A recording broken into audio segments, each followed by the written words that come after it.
ang Lord kasama natin sa umagang ito. Yes. Isa ang the best sa palakpak sa ating Panginoon.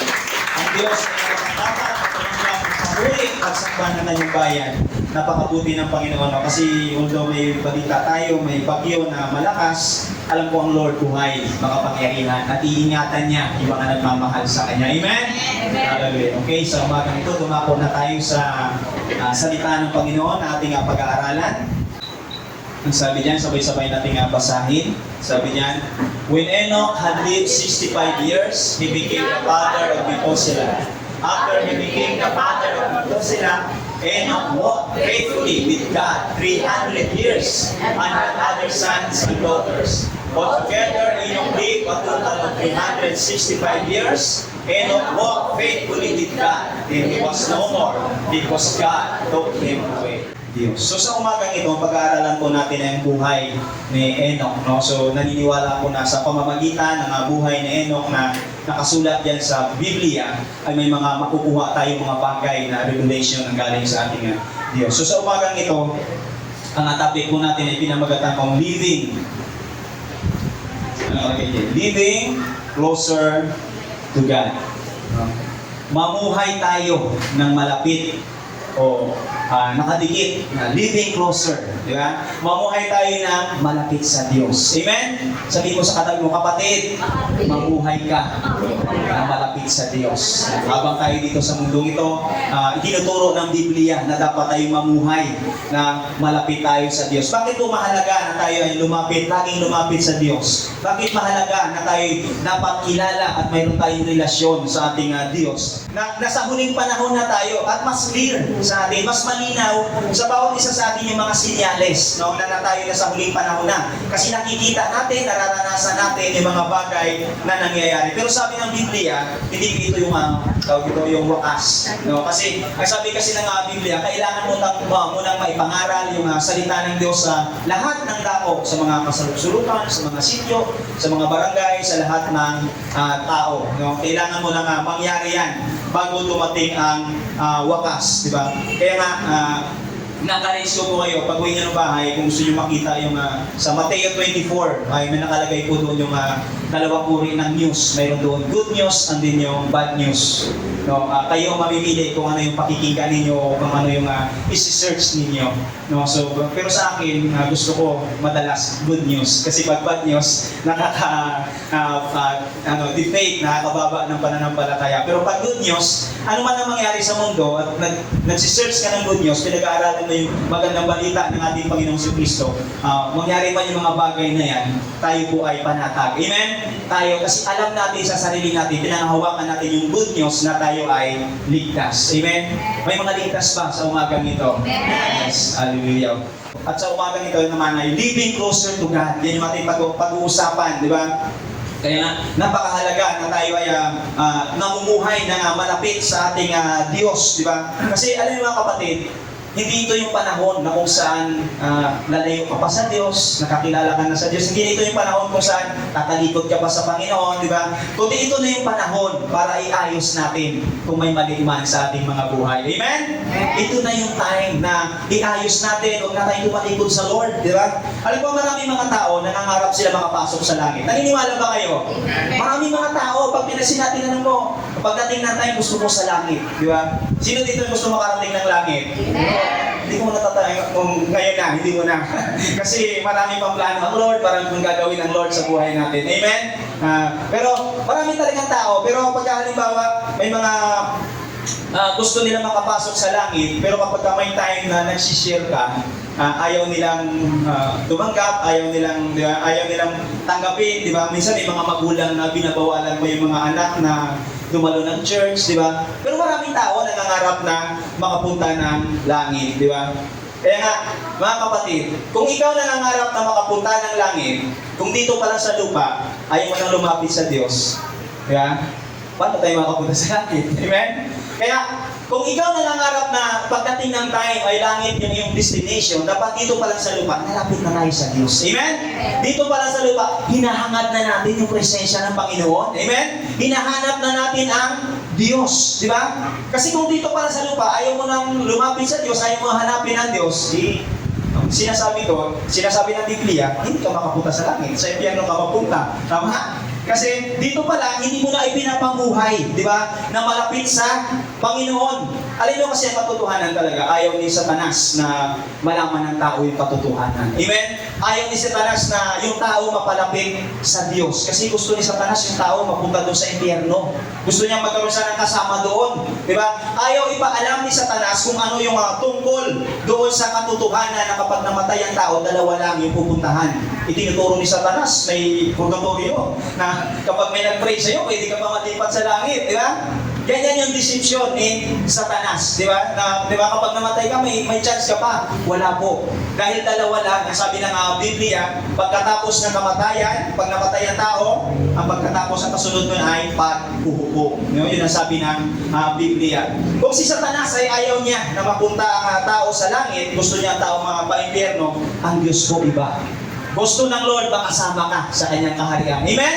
Gusto ng Lord na doon ka sa piling niya. Kaya nga, nakakatuwa din, kasi marami tayong mga evangelism din dito, nagsisikap tayo na maabot yung mga tao, di ba? May pangaral na sa bata man, sa matanda man, sa lahat ng ma-encounter natin, may pangaral yung mga salita ng Lord, napakahalaga habang mayroon pang panahon. Amen? Kaya nga, natutuwa ako pag nakikita yung mga kapatid na nagsisikap na i-share yung word of God. Kaya nga, napakasarap no, na tayo ay sumunod sa kalooban ng ating Panginoon. No, kaya nga tandaan natin mga kapatid, ang pagiging close po sa Lord ay hindi po yan yung tawag dito, hindi po yan porket kilala ka, yung gano'n, porket leader ka sa church o may kakilala ka ng mga leader o may ministry ka sa Lord ay yung close ka na sa Lord. Hindi po ganon. Ang pagiging close po sa Lord ay po yan, yung tawag dito personal, daily experience. Pang-araw-araw natin na gawain. Dapat natin itong develop. No? Yung pagiging close natin sa Lord, hindi pwedeng yung si kapatid ang magdala yung maging daan para maging close ka sa Lord. Ito po yung daily experience natin, di ba? Yung daily experience natin, yung pamumuhay, di ba? Nakasama natin ang Lord sa araw-araw. So, tignan niya natin, silipin lang natin yung sinasabi ng 1 Thessalonians 4:15 hanggang 17. Sabi niya, 16-17, sabi niya, for the Lord Himself will come down from heaven with a loud command, with the voice of the archangel, and with the trumpet call of God, and the dead in Christ will be raised first. No? So ito pala yung mangyayari. No? Pagdating ng time, si Jesus ay bababa pag tunog ng trumpet ng arkanghel. Si Jesus ay sumisigaw. Siguro tinatawag ka. Di ba? Brother John, dito ka na. Di ba? Bababa ang ating Panginoon sa Kristo at susunduin. No? Yan yung mangyayari doon sa rapture. Sabi nga, yung mga namatay na kay Kristo ay bubuhayin sila. At tayo naman na mga buhay pa ay papalitan ng ating katawan at itataas tayo doon sa langit. No? So tayo na mga ipinanganak sa laman, kailangan tayong ipanganak ng Diyos. Amen? Kailangan tayong ipanganak ng Diyos nang sa ganoon tayo ay makapunta, mapasama doon sa rapture. At kung makita na natin dyan, yung mga patay na nananampalataya kay Jesus, sila ay bubuhayin. So, may pagkakataon pa pala tayo na kung mahal natin sa buhay ay nakatay, may pagkakataon pa pala tayo makita sila o baka natin makasalubong natin sila. Amen? Kapag binuhay sila at kasama tayo na itataas doon ng ating Panginoon doon sa langit. Di ba? Kaya nga napakahalaga. Ang ganda ng kanta kanina, sabi doon, anuman ang sitwasyon, anuman ang panahon, anuman ang pagkakataon, dapat namumuhay tayo malapit sa Diyos. Amen? Amen. Kaya nga, napakahalaga. Ang sabi dyan, in all, di ba? Choose to live God in all occasion. No? Kailangan mamuhay tayo sa malapit sa Diyos.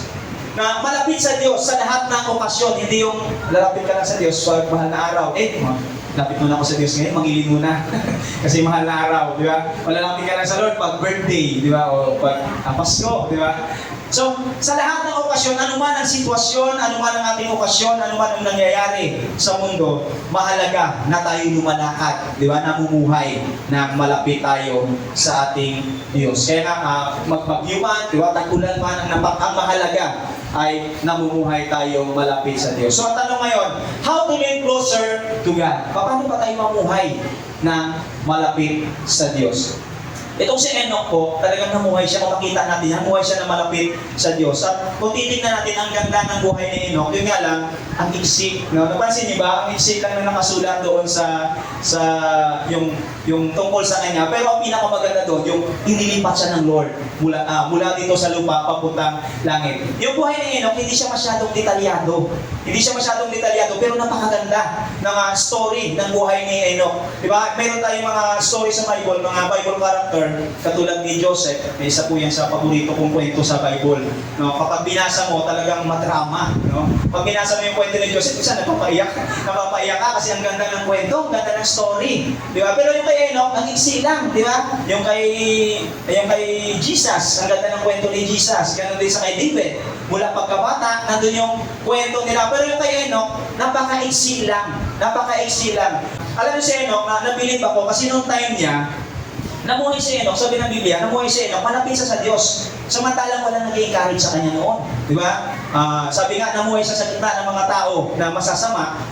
Wala nag-encourage na pastor, walang kapatiran na nagpapalakas. Pero si Enoch, namuhay siya. Di ba? Nang malapit siya sa Diyos na siya lang mag-isa. Di ba? Siguro nung time ni Enoch, nakaranas siya ng panghihina, nakaranas siya ng mga problema, di ba?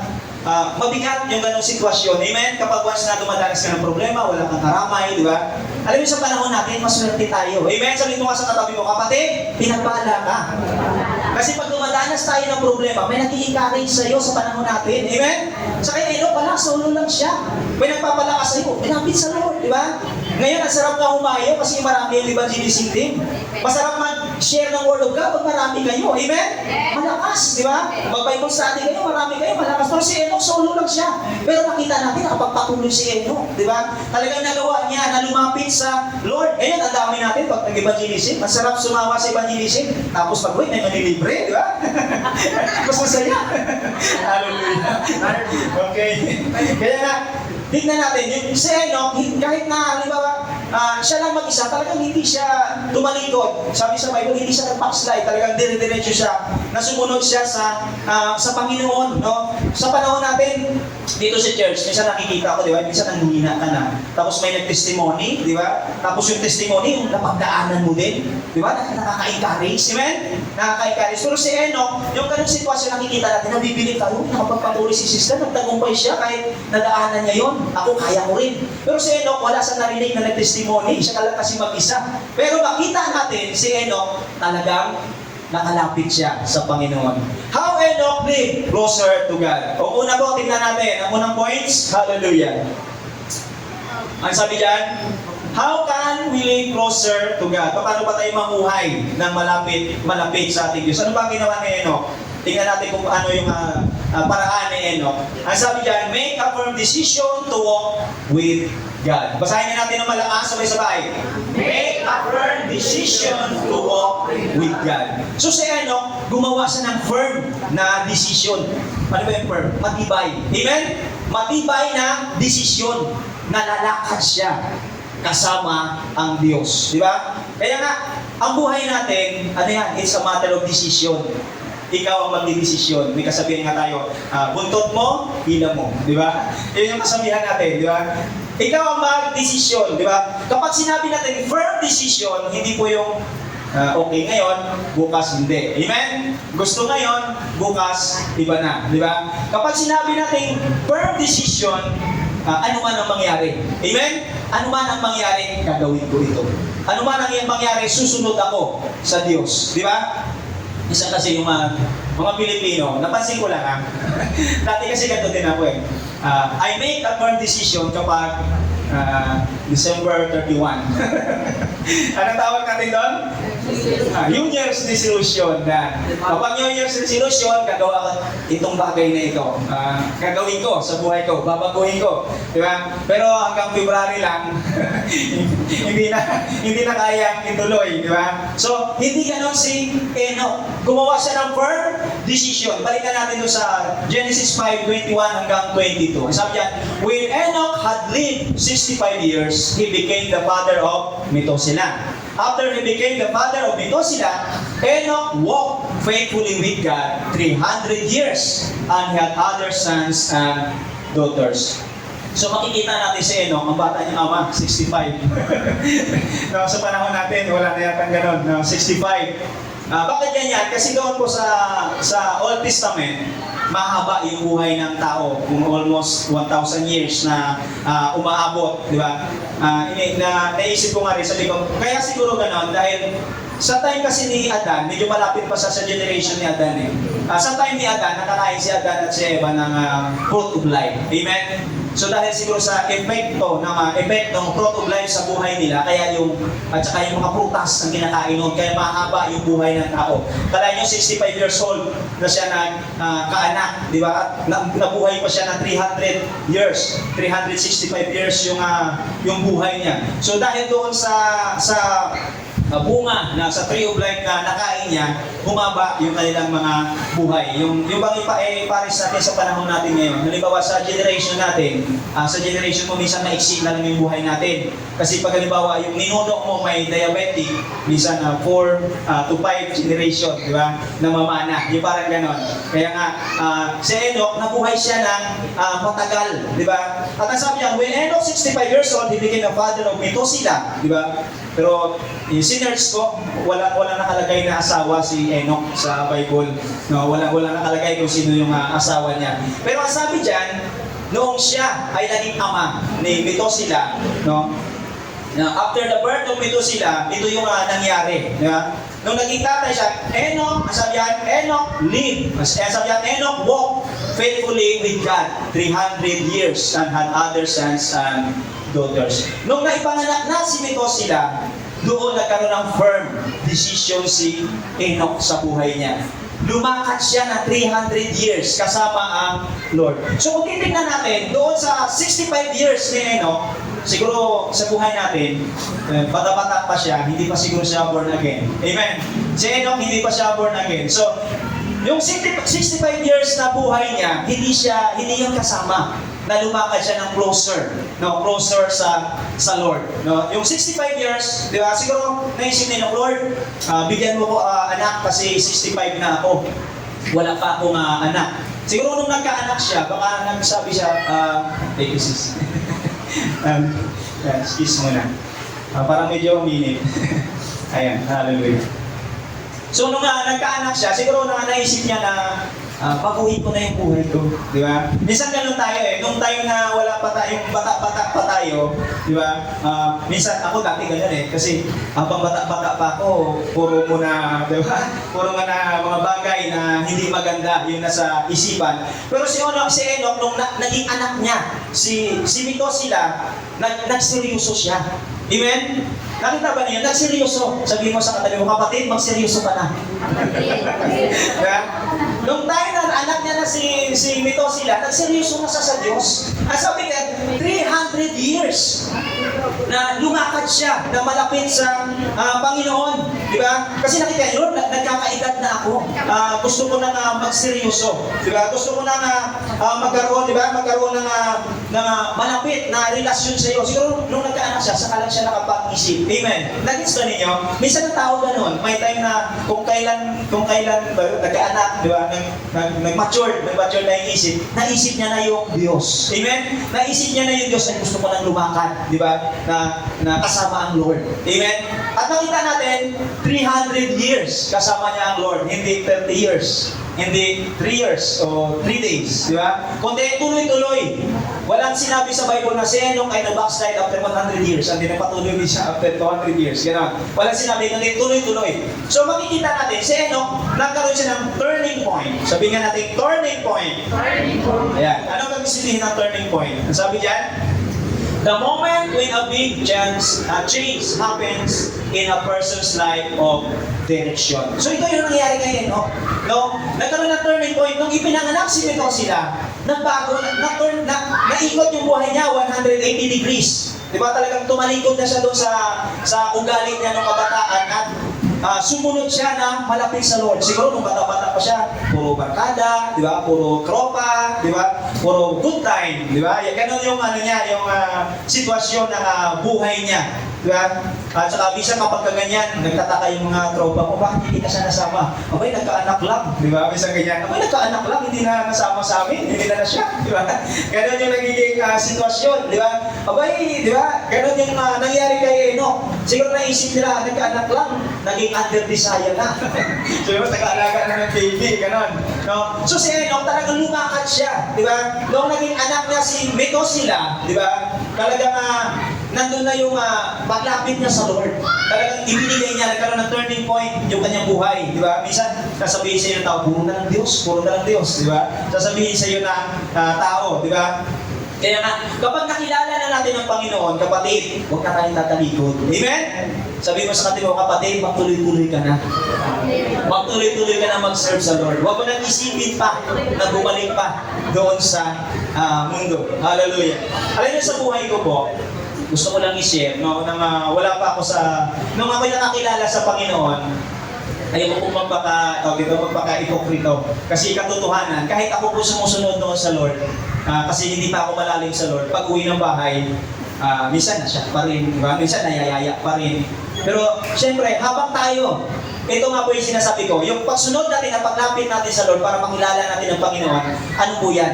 Daily experience. No? Habang lumalapit ka sa Lord, habang palapit ka na palapit sa Lord, the more na nababago yung buhay mo, the more na nakikilala mo ang Lord. Hindi po mawawala bilang mga tao, bilang mga Kristiyano.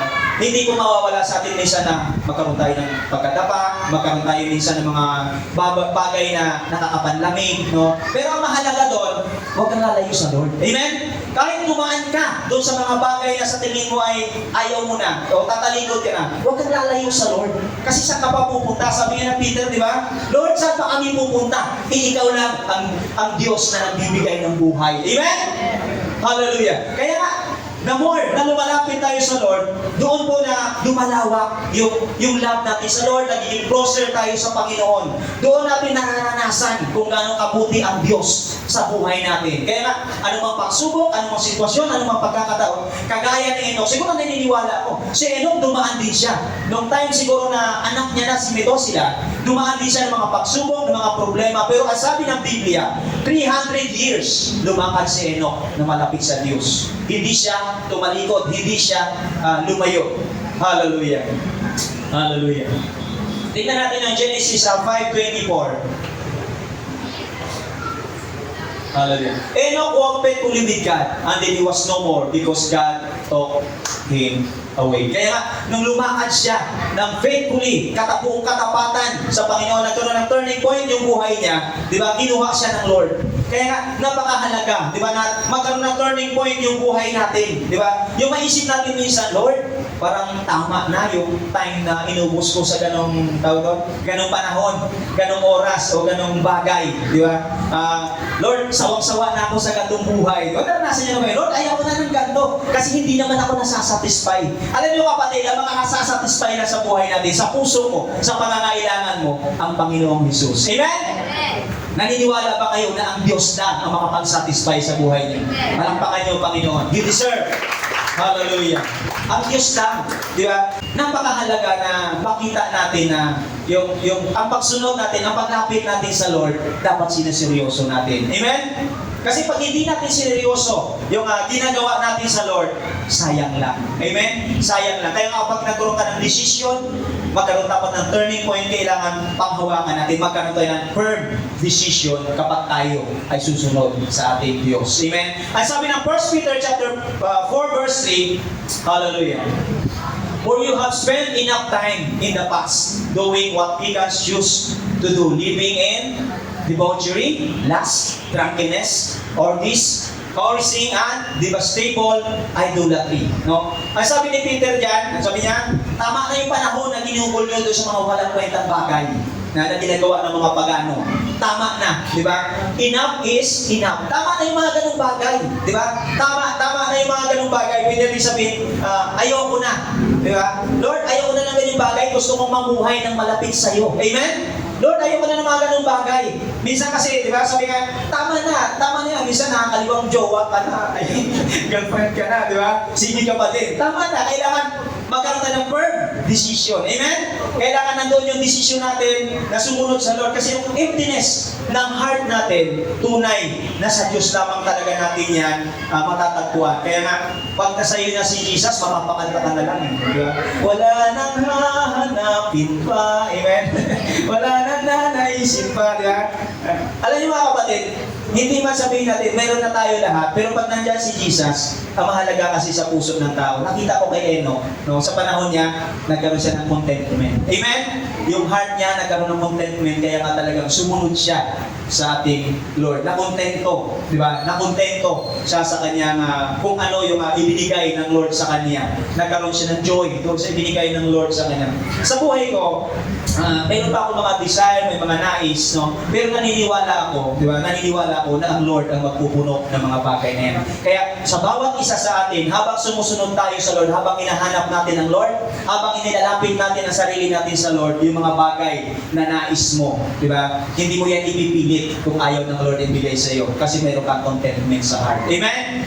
Ang mahalaga, ang makakapupuno sa atin, yung relasyon natin sa ating Panginoon. Kaya nga, kapatid, sabi mo sa katabi mo, make a firm decision sa pagsunod sa ating Panginoon. Kailangan mayroon tayong firm decision. Mula sa araw na to, no? Kung hindi pa tayo makagawa ng firm decision, Lord, mula sa araw na to, mamumuhay ako ng malapit sa iyo. Amen? Mamumuhay ako na kasama ka, susunod ako sa kalooban mo. Okay, punta tayo sa pangalawa. Nasabi dito sa pangalawa, si Enoch, spend more time to God so that, spend more time to God so that you can go closer to Him. No? So, napakahalaga ng oras, ng panahon. No? Kailangan mag-spend tayo ng time sa ating Diyos para mapalapit tayo sa Kanya. Habang nagbibigay tayo ng time sa Lord, di ba? Nadidevelop yung ating love. Kaya nga, habang tayo ay sumusunod sa Lord, kailangan natin yung time para maka-go closer tayo sa Panginoon. Sabi na nga, Genesis 23 hanggang 24, hallelujah. Altogether, Enoch lived total of 365 years. Enoch walked faithfully with God. Then he was no more because God took him away. No? Kaya napakahalaga yung time. No? Kasi alam niyo mga kapatid, si Enoch, 365 siya na namuhay. Talagang yung 300 years, ibinigay niya na lahat sa Lord. Talagang hindi na siya nagpatumpik-tumpik pa. Yung palagi niya inilalapit yung mayroon siyang close relationship sa Diyos. No? Kaya nga napakahalaga. Alam nyo, tayo dito sa mundo, hindi pa pabata yung buhay natin. Amen? Hindi pa iksi, kundi hindi pa haba, kundi paiksi. Kaya nga, habang tumatanda tayo, dapat siguro habang alas 3, alas 4, alas 5, alas 6, habang palubog yung araw ng buhay natin, lalo tayong lumalapit sa Lord. Amen?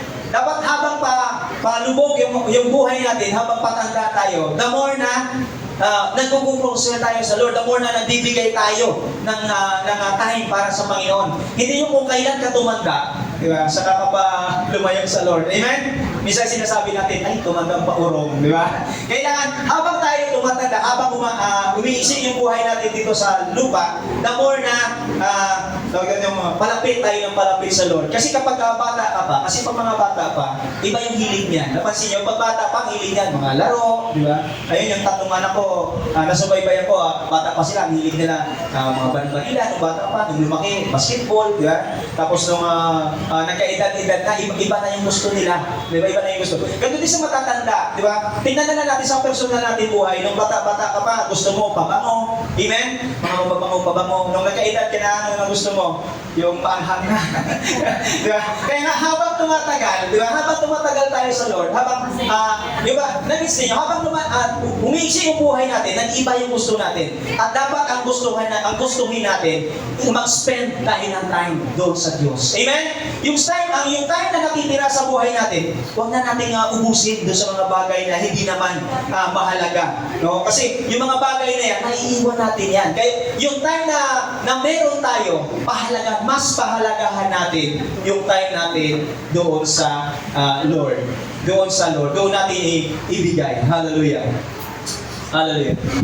Kaya meron nga nung sa PN yata, yung may nakausap ako, ang sabi niya, alam mo, Pastor, natutuwa ako sa inyo kasi nag-evangelize kayo, nag-share kayo ng Word of God. Sabi niya, alam mo, nung mga bata pa ako, may mga kasamahan ako, mga kailangan ko, masipag din kami.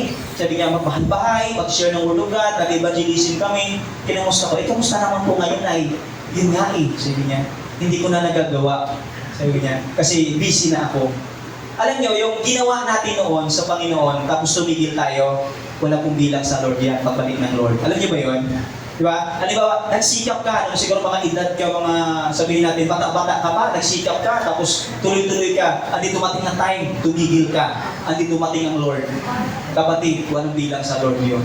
Kaya nga, ang mahalaga, habang tumatanda tayo, habang nagkakaedad, tuloy-tuloy tayo sa Panginoon. Diba? Tuloy-tuloy tayong lumalapit sa Lord. Diba? Nagsisikap tayo patuloy na malapit sa Lord. Kasi ang tinitignan ng Lord yan, yung ginawa mo ngayon at sa darating pa. Amen?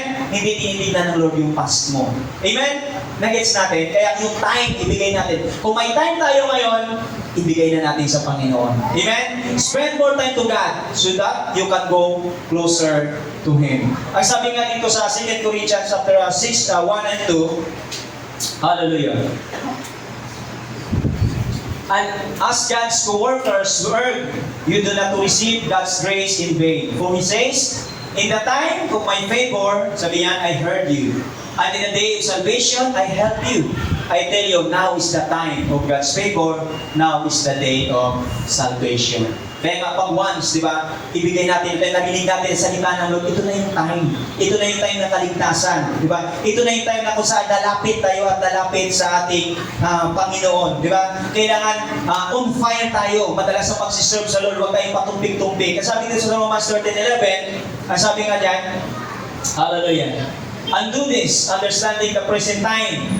The hour has already come for you to wake up from the slumber, because our salvation is nearer now than we first believed. Sabi niya, mas malapit na yung panahon ngayon, di ba, ng ating kaligtasan. Malapit na, nasa dulo na tayo. Habang tumatagal, dapat kapag nagsiserve ka sa Lord, yung habang tumatagal, dapat lalo kang ginaganahan. Amen? Habang tumatagal, dapat lalo kang ginaganahan, lalo kang nagiging on fire. Di ba? Hindi yung simula lang, ganado ka. Yung parang pag-open classes. January lang, March lang. Ano ba ang may classes? June pa lang. 1 month lang, di ba? Masipag pumasok sa school pagdating ng time. Hindi po ganun. Pag nag-serve tayo sa Lord, dapat nandun yung fire natin, tuloy-tuloy, di ba? Kagaya ng ginawa ni Enoch, nagpakasipag siya sa pagsunod sa Panginoon, di ba? Nagpakasipag siya, itinuto niya yung buhay niya. Makapag-serve lamang sa Lord, yung time niya, ibinigay niya.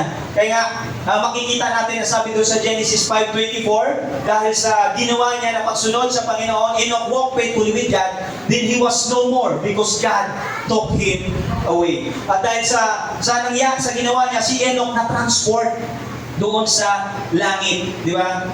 Na-transport, nalipat siya.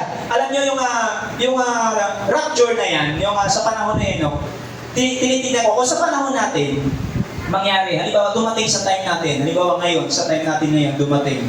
Pag dumating yung time na yan, yung rapture sa panahon natin, yung mga kamag-anak natin na tawag ito na tinanong kung nasaan ka, alam niyo, ayaw talaga ng kaaway na ipaalam itong bagay na ito. Kasi sa panahon kasi natin, marami ngayong mga high-tech na mga gadget, mga gamit. Pag nag-rapture, baka sabihin nila, kinuha ni Elon Musk yan, dinala doon sa Mars, di ba?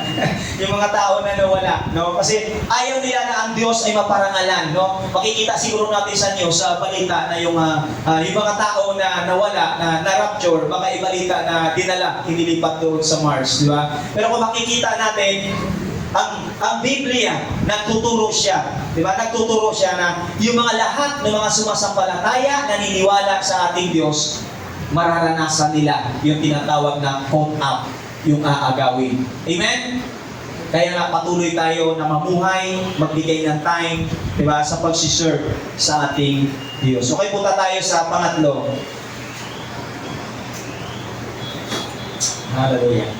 Ang sabi niyan, develop a faith that pleases God. No? Si Enoch na-develop yung faith niya. na nagbibigay ng kaluguran sa Panginoon. No? Si Enoch talaga yung pananampalataya niya nagbigay ng lugod sa Diyos. At yan din po yung nais ng Lord sa bawat isa sa atin. Na yung faith natin ay patuloy na ma-develop. Yung pananampalataya natin ay ma-develop at magkaroon ng magbigay lugod doon sa Diyos. Pag sinabi po natin pananampalataya, hindi ito kaya hindi natin nakikita. Sabi di ba? Pag sinabi pananampalataya, naniniwala tayo doon sa mga bagay na hindi natin nakikita. Tama? Kasi pag ikaw may faith, naniniwala ka doon sa bagay na hindi nakikita. Pero ang tao, ang pamatayan po ng tao ay to see is to believe. Di ba? Ang tao naniniwala na sila kapag nakita nila. Di ba? Si Enoch, hinanap siya, hindi siya nakita. Pero yung isinulat sa Biblia, totoo na dinala siya sa langit. Pinuha siya ng Diyos kahit walang nakakita. Dahil napatunayan kung paano si Enoch namuhay sa panahon niya na malapit sa Diyos. Alam niyo mga kapatid, yung isang bagay na lalo na para sa Panginoon, kailangan mo munang maniwala bago mo makita. Nagets ninyo? Kailangan mo munang manampalataya. Kapag ikaw sa Lord, kailangan mo munang manampalataya bago mo makita yung bagay na yan, yung result. No? Kasi ang sabi ng Lord, mahalaga yung pananampalataya. Without faith, ano sabi ng Biblia? Without faith, di ba? Hindi natin mapiplease ang Lord. Amen? Hindi natin mapiplease ang Lord. So sa tao, to see is to believe. Pero sa Diyos, believe, then you will see. Sa tao, to see is to believe. Pero pag sa Diyos, maniwala ka at makikita mo na ang Diyos buhay, kumikilos, na ang Diyos makapangyarihan. Amen? Na ang Diyos ay kayang gumawa ng mga good things sa buhay mo. Diba? Kailangan mo ng faith para makaranas ka ng miracle. Kailangan natin ng pananampalataya kung gusto mong maranasan yung kapangyarihan ng Diyos. Pero sa totoo lang, kung isipin nga natin, mahirap talaga. Halimbawa, yung faith natin ay hindi ganun ka-firm. Mahirap na makipag-usap sa persona na hindi mo nakikita. Tama? Kapag ikaw nagpipray ka, hindi mo nakikita, mahirap gawin yun. Yan ay part ng faith. Kasi naniniwala ka na kahit hindi mo nakikita, siya ay totoo, siya ay buhay.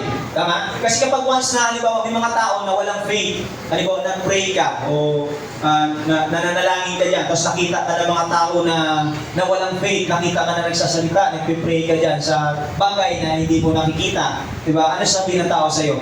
May sira ulo nito, nagsasalita mag-isa. Diba? Yan ang sasabihin ng tao sa'yo. Pero ang Diyos nalulugod doon sa mga tao na nandoon yung pananampalataya sa Kanya kahit hindi siya nakikita. Kaya sabihin mo sa katabi mo, kapatid, congratulations. Kasi may pananampalataya ka, ang Diyos nalulugod sa iyo. Amen? Nalulugod ang Diyos doon sa mga tao na naniniwala sa Kanya, nananampalataya sa Kanya kahit hindi siya nakikita. May mga bagay dito sa mundo, hindi natin nakikita, pero totoo. Amen? Yung hangin, nararanasan natin, napasok sa katawan natin, na nadadama natin, tunay, pero hindi natin siya nakikita. Ganon din po ang Diyos. Ang Diyos na pinag-aaralan natin, ang Diyos ni Enoch na pinag-uusapan natin sa oras na ito, hindi po natin siya nakikita. Hindi natin siya nahawakan, pero siya ay tunay, buhay at totoo. At nais ng Lord na ma-develop yung ating faith sapagkat ang faith natin na yan ang magbibigay ng bliss, di ba? Ng kaluguran doon sa Diyos. So, ang tao ayaw maniwala doon sa Diyos na hindi nakikita. Pero tayo, na taga JCSF, tayo na naranasan natin kahit hindi natin nakikita, naranasan natin kung gaano siya sa kabuti sa buhay natin ang Diyos totoo. Amen? Palakpakan natin ang Panginoon. Hallelujah. Sabi niya na Hebreo 11:5 and 6, nasabi diyan, by faith, Enoch was taken from this life, so that he did not experience death. He could not be found because God has taken him away. For before he was taken, he was commended as one who pleased God.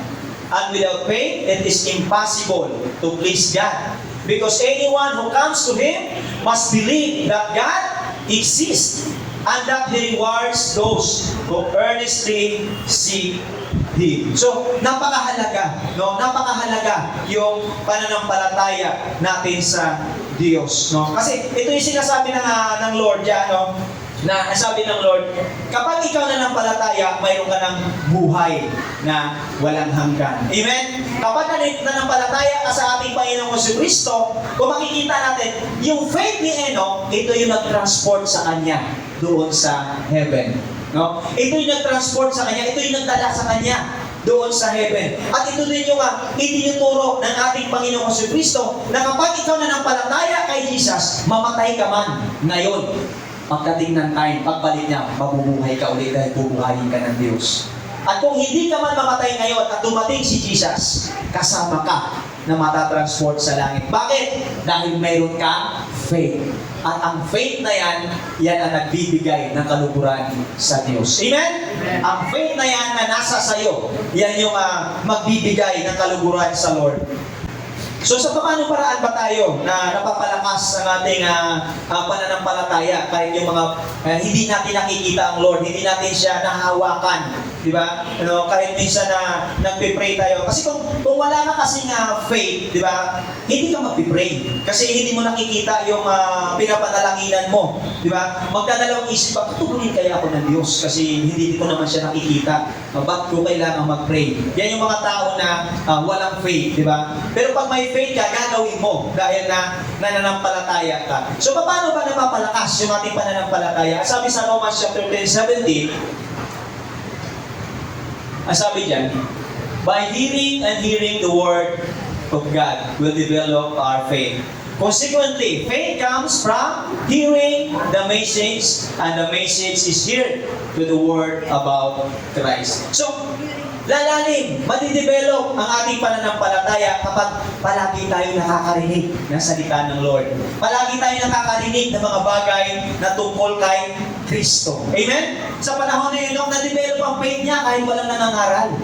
Di ba? Kahit walang mga pastor na nagsasalita tungkol sa Diyos, na-develop yung faith niya. Sa tingin niyo po kaya, paano kaya na-develop yung faith ni Enoch? Noong time na yun, wala pa namang nangangaral. Ay sabi sa Genesis chapter 4:26, sabi diyan, Seth also had a son, and he named him Enosh.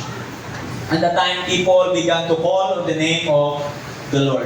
So, sa panahon po ni Adan at ni Eva, meron siyang anak na dalawa, di ba? Doon sa Genesis, si Cain at si Abel, di ba? So, si Abel ay pinatay ni Cain dahil si Cain ay nagkaroon ng bunga ng kasalanan doon sa puso niya, yung inggit.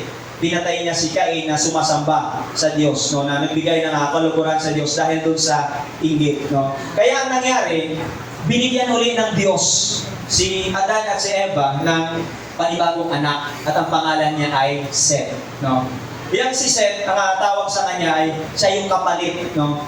Kapalit siya ni Abel. Kaya nga ang ibig sabihin pala ng salitang Seth ay replacement, no. Replacement, siya yung kapalit. At pagdating na time, itong si Enoch na-develop yung faith niya dahil doon sa pananampalataya ng kanyang ninuno na si Enos. Kasi nung time na yan, sa panahon na yan, si Enos ay doon, nung ipinanganak si Enos, doon na nagsimula na tumawag ang mga tao sa kay Yahweh. No? Doon na sila nagsimula. So, nakuha ni Enoch yung pagsamba na ipasa sa kanya sa generation to generation. Yung parang narinig niya. Di ba? Narinig niya, naipasa sa kanila, naituro sa kanila kung paano sumamba sa Lord. Alam niyo mga kapatid, 5% lang po ang naitutulong ng church, no, sa isang tao para maging close siya sa Diyos. 5% lang. 5% lang na itutulong ng church para magkaroon ng faith ang tao. Di ba? 5% lang para maging closer sa Diyos. Ang 95% na natitira, alam niyo kung saan nagagaling? Sa loob ng tahanan. Tandaan po natin mga kapatid. Yung 5%, yun lang na itutulong ng church. Pero yung 95%, doon nagagaling yan sa loob ng tahanan. Paano ko nasabi? Kasi kapag sinabi ng tatay sa anak, huwag kang magsimba. Sa tingin nyo may magagawa yung anak? Wala. Amen? Wala magagawa ang anak kapag pinigilan na ng magulang yung anak na huwag magsimba. Pero, Kapag doon sa tahanan, di ba? Doon sa tahanan, sinabi ng tatay sa anak, magsimba tayo. Sinabi ng nanay, magsimba tayo. Sa tingin niyo may magagawa ang anak? Lalo na kung yung magulang pa nagpapakain sa kanila. Amen? Kaya nga, 5% lang ang naitutulong. Kaya napakahalaga. Itong si Enoch, nakuha niya na ipasa sa kanya ng kanyang mga ninuno, di ba? Ng kanyang mga ninuno, yung pagsamba na nararapat, di ba? Na nagbibigay ng kaluguran doon sa Diyos. Yung faith, talagang natuto siya. Siguro palagi narinig ni Enoch na, without God, I am nothing. Di ba? Siguro sa bahay nila, palagi nag-uusap sila, kapag wala ang Diyos, wala kang magagawa. Kaya habang lumalaki si Enoch, habang tumatagal si Enoch, nakita natin dumaan din siya. 65 years, hindi siya nag-serve sa Lord. Pero dumating yung time, nung nagkaroon na ng turning point, na-realize niya na ito na yung time.